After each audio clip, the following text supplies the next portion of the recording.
గణపతయే నమః. ఓం జ్ఞానానందమయం దేవం నిర్మలస్ఫటికాకృతిం ఆధారం సర్వవిద్యానాం శ్రీ హయగ్రీవముపాస్మహే.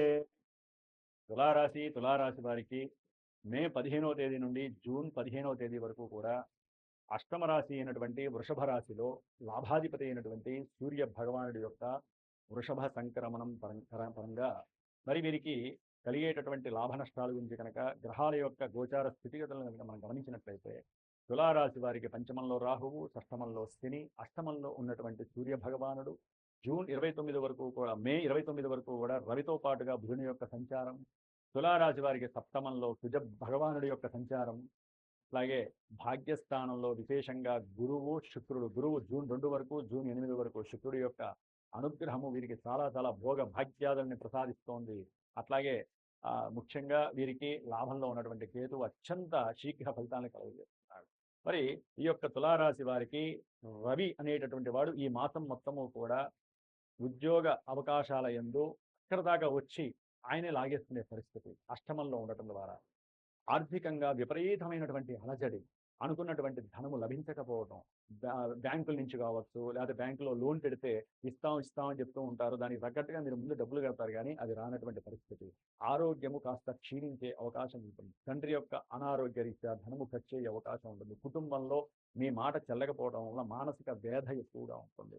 సూర్య భగవానుడు లాభాధిపతి అవటం ద్వారా అన్నదమ్ములు అంటే అన్నగారు తీసుకున్నటువంటి డబ్బు కొంతమందికి ఇస్తామని చెప్పి వీరికి ఇవ్వకపోవడం వల్ల వీరిరువురి మధ్య కూడా కొంచెం క్లాషెస్ వచ్చే అవకాశం ఉంటుంది. బంధువుల యొక్క మధ్యవర్తిత్వం వలన వీరికి వచ్చేటటువంటి ధనము రాకపోవటం, రానియకుండా వాళ్ళు చేయటము, అట్లాగే విదేశాలలో ఉన్నటువంటి వాళ్ళకి కొంత ఆర్థికపరమైన సంక్షోభము, అసలు అక్కడ ఉండటం ఎందుకనే ఆలోచనలు రావటము, అట్లా వృత్తిపరంగా ఉద్యోగపరంగా వ్యాపారస్తులైతే కనుక ఈ యొక్క మే 30 వరకు కూడా విపరీతమైనటువంటి ఆర్థిక సంక్షోభాన్ని, నష్టాలని కూడా అకస్మాత్తుగా ఎదుర్కోవాల్సిన అవసరం.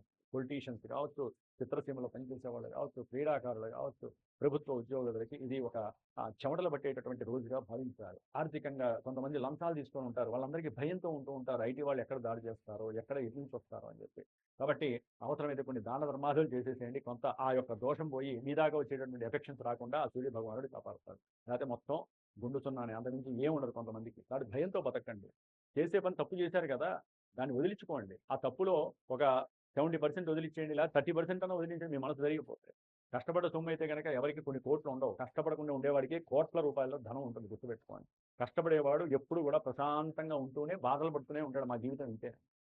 కానీ డబ్బున్నటువంటి వాడు వ్యాపారస్తులు కావచ్చు, పొలిటీషియన్స్ కావచ్చు, వాళ్ళు కష్టపడనట్లేదండి, వాళ్ళు అందరూ అన్యాయం చేశారు అన్నట్ల. వేల కోట్లు ఉన్నటువంటి వాళ్ళు మాత్రము నిత్యము బాధపడుతూనే ఉంటారు. లోపల వాళ్ళకి అగ్నిపర్వతం ఎప్పుడు పేలుతుందో అని చెప్పి భయపడుతూనే ఉంటారు. కాబట్టి సామాన్యంగా ప్రభుత్వ ఉద్యోగాదులైతే కనుక వీరికి కొంత ఇబ్బందికరమైనటువంటి పరిస్థితులు దాపురిస్తున్నాయి ఈ నెల రోజులని మాత్రం గుర్తుపెట్టుకోవాలి. ముఖ్యంగా ఈ యొక్క బుధుడు, గురుడు, శుక్రుడు దాదాపుగా ఒక 2-3 రోజులు 4 రోజులు కలిసి ఉండటం ఒక రకంగా విశేషమైనటువంటి భాగ్యకరమైనటువంటి పరిస్థితులు. ఏ మంచి జరిగినా ఈ తులారాశి వారికి ఆ సమయంలోనే జరుగుతుంది. ఆఫ్టర్ దట్ ఈ యొక్క జూన్ 2 తర్వాత ఉద్యోగ అవకాశాలు మెండుగా రావడానికి అవకాశాలు ఉంటాయి. కొంతమందికి ఉద్యోగాదుల్లో చలనాలు కలిగే అవకాశం ఉంటుంది. ఆ సప్తమంలో ఉన్నటువంటి కుజ భగవానుడు వలన వారి భార్యాభర్తల మధ్య విపరీతమైనటువంటి రగడ, కోర్టు కేసులు, సమస్యలు, అట్లాగే అన్నదమ్ముల మధ్య భూ సంబంధిత వివాదులు, అట్లాగే కోర్టు సమస్యల వలన వీరెంతో నష్టపోవాల్సినటువంటి పరిస్థితులు కూడా ఎదురవుతున్నాయి. ఆర్థికంగా జాగ్రత్తగా ఉండండి. అన్నదమ్ములు సంయమనంతో ఉండటం ద్వారా కొంత గొడవలు, కొట్లాట్లు లేకుండా, లేనిపోని ఈర్ష్యలు, ద్వేషాలు పెంచుకోకపోకుండా ఉన్నట్లయితే కనుక మీ పనులు అనుకున్నట్టుగా ఉండి చక్కటి లాభ అన్వేషణ ఉంటుంది. కొంతమందికి వివాహాదుల్లో దగ్గర దాకా వచ్చి దూరం అయ్యే అవకాశం తులారాశి వారికి ఉంటుంది, లేదా ఫెయిల్ అయ్యే అవకాశం ఉంటుంది కుజుడి యొక్క అనుకూల పరిస్థితి సరిగ్గా లేకపోవడం ద్వారా. మరి పంచమంలో ఉన్నటువంటి రాహువు ద్వారా కొంతమందికి ధనము షేర్స్లోనూ, స్టాక్ ఎక్స్చేంజ్లో పెట్టిన వాళ్ళకి వచ్చే అవకాశాలు చాలా మెండుగా ఉన్నాయి. మరి జూన్ 2 తర్వాత అవి ఏ రకంగా వస్తాయి? కొంతమందికి జూన్ 2 తర్వాత వీరు అనుకున్న సంకల్పయుక్తంగా ఉద్యోగాదుల్లో మంచి అభివృద్ధి కలిగి, కొంతమందికి ఉద్యోగ ప్రయత్నాల్లో ఇంటర్వ్యూల్లో విజయం సాధించి ఎవరైతే ఉద్యోగాదుల్లో స్థిరపడతారో వారికి ఉండేటటువంటి జీతభత్యాలను బట్టి సొంత ఇల్లు కొనుక్కోవాలి అనే ఆలోచన ఉంటుంది. కొంతమంది ఉద్యోగాదులు లేక దూర ప్రాంతాల నుంచి స్వక్షేత్రాలకు వచ్చేసేసి వారు ఉన్నటువంటి దేశంలోనే మంచి ఉద్యోగ అవకాశాలు పొందే అవకాశం కూడా తులారాశి వారికి ఉంది. ఏదైనా గుర్తుపెట్టుకోండి, మానసిక ఆందోళన వలన మనిషి ఎదగలేడు.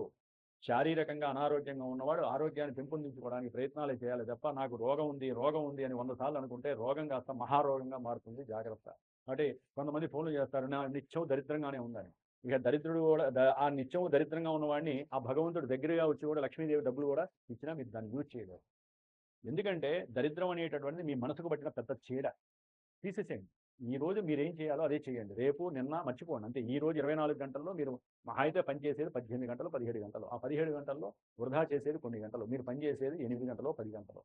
ఆ గంటల్ని కూడా మీరు సరిగ్గా గనక సమన్వయంతో చేయకపోతే మీ జీవితం అంతా ఇలాగే ఉంటుంది, గుర్తుపెట్టుకోండి. కాబట్టి తులారాశి వారు ఏ పనైనా చేయడానికి సిద్ధపడండి. అవసరమైతే ఆలోచనలు మార్చుకోండి. అవసరమైతే మీకు ఎక్కడ పని దొరికితే అక్కడికి వెళ్ళి పరిగెత్తండి. అంతేగాని గురుడు బాగున్నాడు, శుక్రుడు బాగున్నాడు, 6లో శని ఉన్నాడు, మీకు కలిసి వచ్చేస్తుందని మాత్రం అనుకోకండి. వింటూనే ఉన్నారు, మీకు కలిసి వస్తూనే ఉంటుంది అనుకుంటున్నారు, ఎవరికీ కలిసి రావాలి.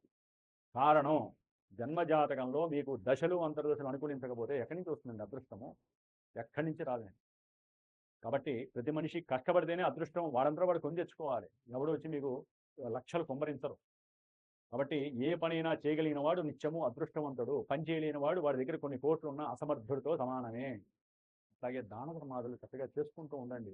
10 రూపాయలు సంపాదిస్తే 10 పేజీలైనా దానం చేయండి. విందులు, విలాసాలు, వినోదాలు స్త్రీ పురుషులు ఏ రకంగా కావాలంటే ఆ రకంగా అనుభవించేస్తుంటే జీవితాలు ఎక్కడ బాగుంటాయి చెప్పండి? తులారాశి కాదు, ఏ రాశి వారికి బాగుంటుంది. కాబట్టి కాస్త జీవితం మీద శ్రద్ధ పెట్టండి. ఆలోచనలు పెంచుకోండి. ఎందుకంటే ఆలోచన కారకుడే ఇప్పుడు గురుడయ్యాడు. పూర్వజన్మ పుణ్యం కారకుడు. నేను చెప్పేదంతా కూడా గ్రహాలకి ఇంటర్లింక్ అయి ఉంటుందండి. దాన్ని మోటివేషన్గా స్వీకరించండి. అనవసరమైనటువంటి బాధలు పడకండి. కాబట్టి తప్పనిసరిగా ఈ యొక్క నెలలో వీరికి ఉద్యోగ ప్రయత్నాలు సఫలీకృతం అయ్యేటటువంటి అవకాశాలు ఉంటాయి. గురుడు యొక్క మార్పు వలన 9వ స్థానంలో గురుడు ఉంటే ఏదో రూపాయి ఇస్తాడేమో కానీ తిరుగుతూ ఉద్యోగ స్థానంలో గురుడు ఉచ్చస్థితిలోకి వచ్చినప్పుడు తప్పకుండా ఇంటర్వ్యూల్లో ఫలితం వస్తుంది, గుర్తుపెట్టుకోండి. తులారాశి వాళ్ళు చాలామంది బాగుపడే యోగం కలుగుతుంది. శుక్రుడు కూడా 10లోకి వస్తున్నాడు. కాబట్టి మంచి అవకాశాలు మీ దగ్గరికి వస్తున్నాయి. జాగ్రత్త పడండి. ప్రేమికులు కొంచెం అనుకూలంగా ఉండడానికి ప్రయత్నం చేయండి. ఆ భార్యాభర్తలు లేనిపోని దాన్ని ఏమంటారంటే ఆవేశాలు పెంచుకొని, కామం అంటే ఏం లేదండి, ఆక్రోశము, ఆవేశము, అనవసరమైనటువంటి వృధా మాటలు. ఏమంటే బయట వాళ్ళతో పోట్లాడితే భార్యాభర్తలు ఎవరన్నా, భార్య పోట్లాడితే భర్త వెనకొస్తారు, భర్త పోట్లాడితే భార్య వెనకొచ్చి సపోర్ట్ చేస్తుంది. మీ ఇద్దరే కొట్టుకుంటే మూడోవాడు కాదు, కొంతమంది రాబంధువులు వస్తారు మీ ఇద్దరిని విడగొట్టడానికి. గుర్తుపెట్టుకోండి. భార్యాభర్తలు గొడవ వస్తే ప్రశాంతంగా కూర్చొని దైవధ్యానం చేయండి. లేకపోతే ఒకరికొకళ్ళు మాట్లాడుకోండి. ఎందుకు వచ్చింది గొడవ అని చర్చించుకోండి. అక్కడే కదా మన సంస్థలో వ్యవస్థలో మార్పులు కలుగుతాం. ఇగో, అహంకారం, నేను, ఇంకా భార్యాభర్తల మధ్య అహంకారం ఉండి చేస్తే ఇంకా బయట వాళ్ళు ఎంతమంది ఉంటారు మనకి? అందుకని ఈ కుజగ్రహం ఈ విధంగా చూడడం వలన ఇవన్నీ జరుగుతున్నాయండి. ఇది నా యొక్క పర్సనల్ ఒపీనియన్ కాదు, గుర్తుపెట్టుకోండి. ఎవరికైతే తులారాశి వారికి ఈ యొక్క కుజగ్రహము మే 11 నుంచి మారి తన యొక్క వీక్షణలు పడుతున్నాయో ఆ భావాలు చెడిపోవడానికి అవకాశం ఉంది. కాబట్టి గృహం కట్టేటటువంటి వాళ్ళకి కూడా కొంచెం ఇబ్బందులుగానే ఉంటుందండి. అట్లాగే ధనపరంగా కుటుంబంలో కూడా కొంచెం ఒడిదుడుగులు ఉంటాయి. అంతర్గత శత్రువులు కూడా ఉంటారు. వ్యాపార సంస్థలో భాగస్వాములు కొంచెం జాగ్రత్త పడండి, లేకపోతే ఇబ్బందులు పడతారు. ఏదైనా సరే వ్యాపార పరంగా ప్రయత్నాలు చేయాలన్నా, ఉద్యోగ రకంగా ఏదైనా ఇబ్బందులు పడుతున్నా, భార్యాభర్తల మధ్య సమస్యలు వచ్చినా లాయర్ల దగ్గరకో న్యాయస్థానాలకు వెళ్ళి ఎఫ్ఐఆర్లు రాసేసి వాడికి డబ్బు ఖర్చు పెట్టే కన్నా ముందు మీకు నచ్చినటువంటి ఒక గురువుని సంప్రదించండి. అసలు మా జాతకం ఎలా ఉందండి గురువు గారని చెప్పి అడగండి. అక్కడ లక్షలు దారబోస్తూనే ఉంటారు. పని మాత్రం 10 సంవత్సరాలు 20 సంవత్సరాలైనా కాదు. అదే మనల్ని పరిపాలిస్తున్న గ్రహాలు, వారిని పరిపాలిస్తున్నటువంటి దేవుడి దగ్గరికి మాత్రము 10 రూపాయలు ఖర్చు పెట్టడానికి ముందుకు రావట్లేదండి చాలా మంది. మరి అలా ఖర్చు పెడితేనే కదా మీ కర్మంతా తొలగిపోయేది.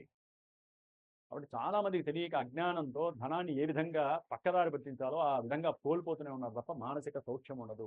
మిమ్మల్ని మీరు నమ్ముకోండి, మీ దైవం మీ ఆరాధన చేసుకోండి, మీకు నచ్చిన దైవాన్ని, ఒక సరైన గురువుని ఆరాధించండి, ఒక సరైన గురువుని నమ్ముకోండి.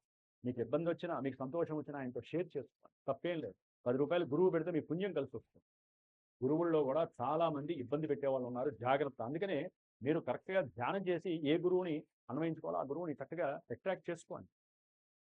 కాబట్టి చాలా జాగ్రత్తగా ఉండండి. ప్రపంచము చాలా పెద్దది, దాంట్లో మనం చాలా చిన్నవాళ్ళం, ఇబ్బందులు పడేటటువంటి పరిస్థితులు చాలా ఉంటాయి. కాబట్టి జన్మజాతకం ద్వారా ఎన్నో శుభాకరమైనటువంటి ఈవెంట్స్ ఎప్పుడు జరుగుతాయో తెలుసుకోండి. మనకి జరుగుతున్న దరిద్రాలు ఎప్పుడు తొలగిపోతాయి కూడా ఆ యొక్క జన్మజాతకాల్లో మనకి దశలు అంతర్దశలు జరుగుతాయి. ఎందుకంటే చాలా మందికి దశలు అంతర్దశలు కానీ లగ్నాలు కానీ తెలియట్లేదు. ఎంతసేపటికి మా నక్షత్రం ఇది, మా రాశి ఇది, మాకు దరిద్రాలు పడుతున్నాయి, మాకు శని పట్టేశాడు.